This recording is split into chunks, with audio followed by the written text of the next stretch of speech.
আসসালামু আলাইকুম রহমতুল্লাহি অবরকাতুহু। সম্মানিত দর্শক, বাংলাদেশের রাজনীতিতে এখন অন্তরীণ সমস্যা। অর্থনীতি একেবারে ভঙ্গুর এবং অরাজকতা সেই শ্রম সেক্টর মানে শিল্প কলকারখানা থেকে শুরু করে মাঠে ঘাটে পথে দোকানে কোর্টে কাছারিতে একেবারে রীতিমতো মহামারী আকার ধারণ করেছে। তো এই জিনিসগুলো আমরা যারা দেখছি এবং আমরা যারা আলোচনা করছি, এই আলোচনার মধ্যে রাজনীতির যে বড় কতগুলো গেম এগুলো যে খেলা হচ্ছে, এটা হয়তো আমরা অনেকেই লক্ষ্য করছি না। আমরা প্রথমে এই গত 100 দিনে সবাই এক বাক্যে বলার চেষ্টা করছি যে ডক্টর মোহাম্মদ ইউনূস সাহেব রাজনীতি বুঝেন না। তারপর তিনি এই রাজনীতিবিদদেরকে কিভাবে হ্যান্ডেল করতে হয় এটা তিনি বুঝেন না। তারপর বলার চেষ্টা করেছি তিনি এটা ব্যর্থ ওটা ব্যর্থ, এরপর এখানে যাচ্ছেন না ওখানে যাচ্ছেন না ইত্যাদি আরো অনেক কিছু। কিন্তু আপনি যদি সাম্প্রতিক সময় তার কতগুলো কর্মকাণ্ড দেখেন, বিশেষ করে আজারবাইজানের রাজধানী বাকুতে তিনি গেলেন এবং সেখানে গিয়ে তিনি যে কটি সাক্ষাৎকার দিলেন, যাদের সঙ্গে তিনি ছবি তুললেন, এই বক্তব্যগুলো যদি আপনি বিশ্লেষণ করেন, তারপর বাংলাদেশে এসে তিনি ভারতের একটি পত্রিকা সম্ভবত হিন্দু, সেই হিন্দুর সঙ্গে সাক্ষাৎকার দিতে গিয়ে ইলেকশন সম্পর্কে, শেখ হাসিনা সম্পর্কে, আওয়ামী লীগ সম্পর্কে যে বক্তব্য দিলেন, এই সব কিছু দেখে আমার কাছে মনে হচ্ছে যে তিনি এই অল্প সময়ের মধ্যে খুব ভালো করে রাজনীতি বুঝে ফেলেছেন। এখন সেই রাজনীতি ক্ষমতায় থাকার, ক্ষমতায় যাওয়ার, ইলেকশনের রাজনীতি নয়। মাঠে যে রাজনৈতিক দলগুলো আছে তাদেরকে কি করে শান্ত করতে হবে, কি করে উত্তেজিত করতে হবে, কি করে তাদেরকে ব্যস্ত রাখতে হবে, এই পুরো বিষয়গুলো তিনি অন্য যে কোনো মানুষের চাইতে অতি অল্প সময়ের মধ্যে রপ্ত করেছেন। এবং এই তার যে রাজনৈতিক কৌশলগুলো রপ্ত করার যে প্রক্রিয়া, এই প্রক্রিয়াকে যদি আপনাকে মোকাবেলা করতে হয় তাহলে আপনাকেও এর চেয়ে আরো বেশি কৌশলী হতে হবে, যেটা এই সমপর্যায়ে এই মুহূর্তে নেই। এখন এদেশের রাজনীতির বাস্তবতাটা চিন্তা করেন। রাজনীতির বাস্তবতাটা হলো যে আওয়ামী লীগের রাজনীতি যদি ধরেন, এখানে কোনো নীতি ছিল না, আদর্শ ছিল না। যে কোনো মূল্যে ক্ষমতায় থাকতে হবে, ক্ষমতায় যেতে হবে এবং সেই ক্ষমতায় গিয়ে রাষ্ট্রের যত সম্পদ রয়েছে, ব্যবসা রয়েছে, বাণিজ্য রয়েছে, এগুলো দলীয় নেতাকর্মীদেরকে দিতে হবে, পরিবারের আপনজনদেরকে দিতে হবে এবং নিজেরা বড় বড় পদে থেকে একটা অলিগার শ্রেণী তৈরি করে সেই হাজার হাজার কোটি টাকা নয়, লক্ষ লক্ষ কোটি টাকা উপার্জন করতে হবে। আমরা যেটা দেখেছি যে এস আলম, ভ্যাকসিনকো, সামিট গ্রুপ থেকে শুরু করে আরো অনেক গ্রুপের মাধ্যমে তারা যে টাকা উপার্জন করেছেন, এর মধ্যে আদানি আছে, দেশের বাইরে আরো অনেক কোম্পানি আছে। বলা হচ্ছে যে 2 লক্ষ কোটি টাকা দেশ থেকে পাচার করা হয়েছে। 2 লক্ষ কোটি টাকা। খেলাফি ঋণ 6 লক্ষ কোটি টাকার উপরে চলে গেছে। আন্তর্জাতিক যে ঋণ বা অন্যান্য ঋণ মিলিয়ে সেই যে মানে এটা বলাই যায় না 16 লক্ষ কোটি না কত কোটি টাকা, কল্পনাই করা যায় না। তো এই যে একটা ফাঁদ পেতে যে পুরো তাদের যে টার্গেট, এই টার্গেটটা ছিল অর্থনীতি অঙ্গন। এখন এই যে ডক্টর মোহাম্মদ ইউনূস এবং তার যারা অ্যালাইড, এখন এখানে দেবপ্রিয় ভট্টাচার্যের কথা চিন্তা করেন, হাসান এস মনসুর সাহেব যিনি বাংলাদেশ ব্যাংকের গভর্নর আছেন তিনি, কিংবা ধরুন এখন যিনি অর্থমন্ত্রী আছেন বা অর্থ উপদেষ্টা আছেন তিনি, এবং স্বয়ং ডক্টর মোহাম্মদ ইউনূস। তো আওয়ামী লীগ যেই জায়গাটা থেকে মধু আহরণ করেছেন সেটা হলো ফাইন্যান্সিয়াল সেক্টর। সেই ফাইন্যান্সিয়াল সেক্টরে আওয়ামী লীগের যারা চোর, লোপাটকারী, লুটেরা, তারা এই কয়জন লোকের কাছে অবোধ শিশু। তো কাজেই খুব অল্প সময়ের মধ্যে আওয়ামী লীগ কি কি করেছে এই জায়গাটাকে একেবারে সাঁড়াশি দিয়ে তারা ধরে ফেলেছে। ধরে ফেলার পরে এখন আওয়ামী লীগ আর ক্যাত কুত কোনো শব্দ করতে পারছে না। 2 নম্বর হলো যে এই জায়গাগুলোতে ঢোকার জন্য অন্যান্য যে সকল রাজনৈতিক দল, ব্যক্তি, গোষ্ঠী তারা চেষ্টা করেছে এবং আলটিমেটলি অনেক জিনিসগুলো তারা দখল করে আবার সেই আওয়ামী লীগের সেই পুরনো যে চরিত্র, সেই চরিত্রটাকে নতুন পোশাকে তারা ধারণ করার জন্য যে কর্মযজ্ঞ তারা চালিয়ে যাচ্ছে, প্রায় সব ক্ষেত্রে তারা ফেল করেছে। আপনি টু দি পয়েন্ট আমি নাম বললাম না, তারা শুধুমাত্র একটা জিনিস করতে পেরেছে এই সময়ের মধ্যে, এই আওয়ামী অলিগার প্লাস নব্য অলিগার।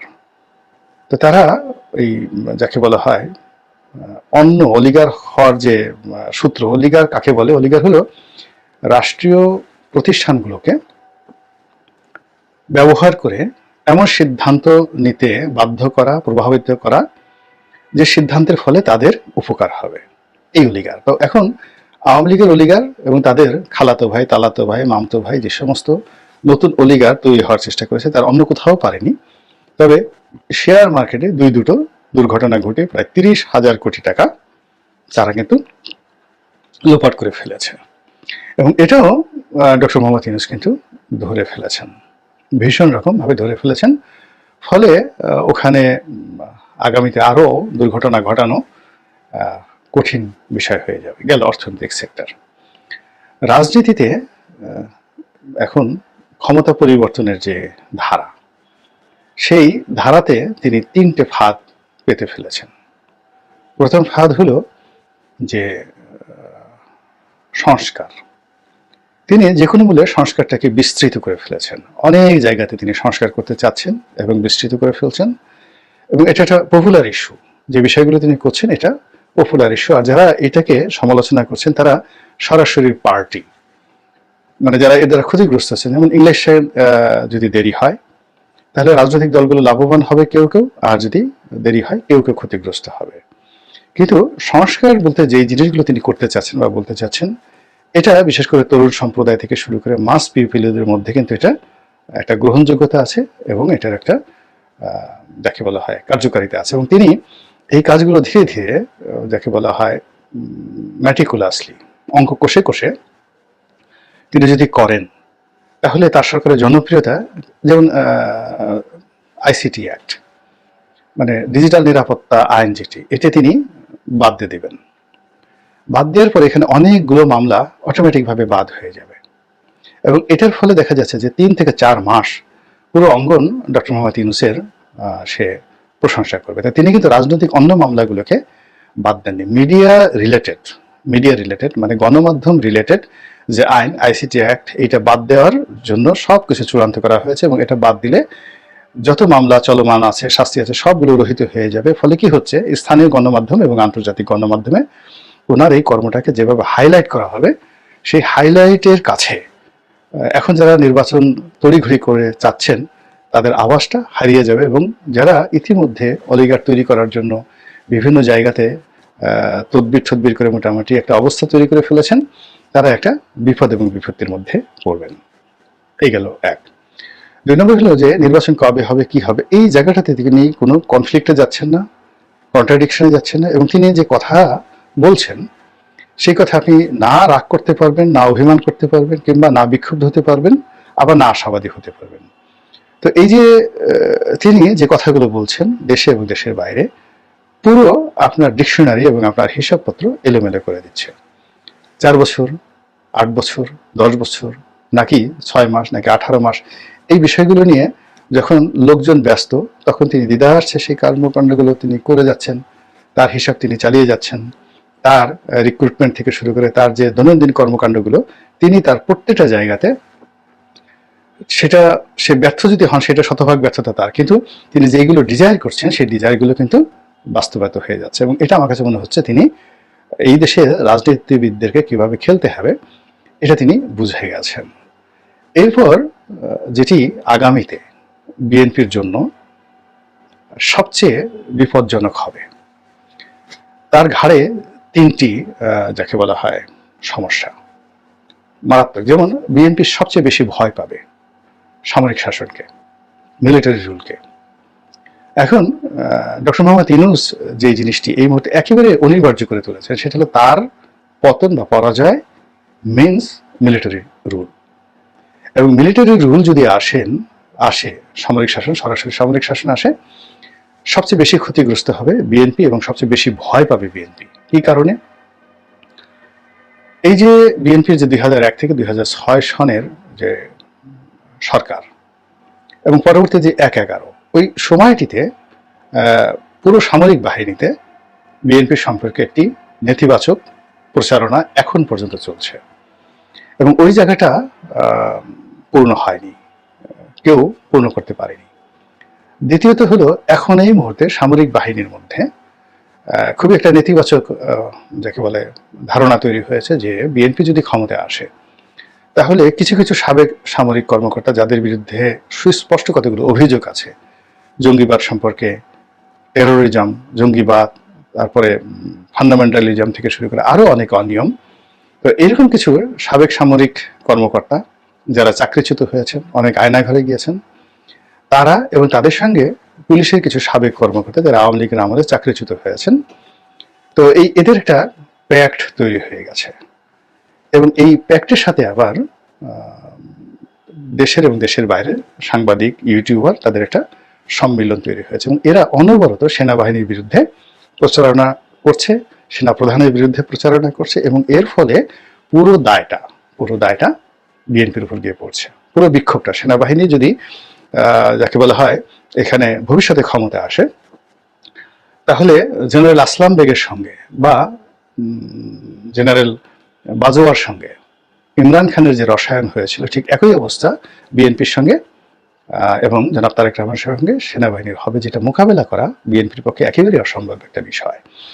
এবং সেটি পাকিস্তান ইমরান খান যেভাবে পারছেন, বিকজ ওখানে এখনো জুডিশিয়ারিটা আছে এবং বাংলাদেশে যদি এরকম একটা ট্র্যাপের মধ্যে এসে বিএনপি পড়ে যায়, মানে আওয়ামী লীগের সাথে বিএনপির বিপর্যয় আরো বহুগুণ বেড়ে যাবে। তো এই যে ভয়ঙ্কর একটা অবস্থা, এই অবস্থাটা ডক্টর মোহাম্মদ ইউনূস এবং তার যারা সহযোগীকারী তারা কিন্তু আলটিমেটলি তৈরি করে ফেলেছেন, আতঙ্ক তৈরি করে ফেলেছেন বিএনপির মধ্যে যে ইফ উই ফেল দেন তোমাদের জন্য সামরিক শাসন অনিবার্য।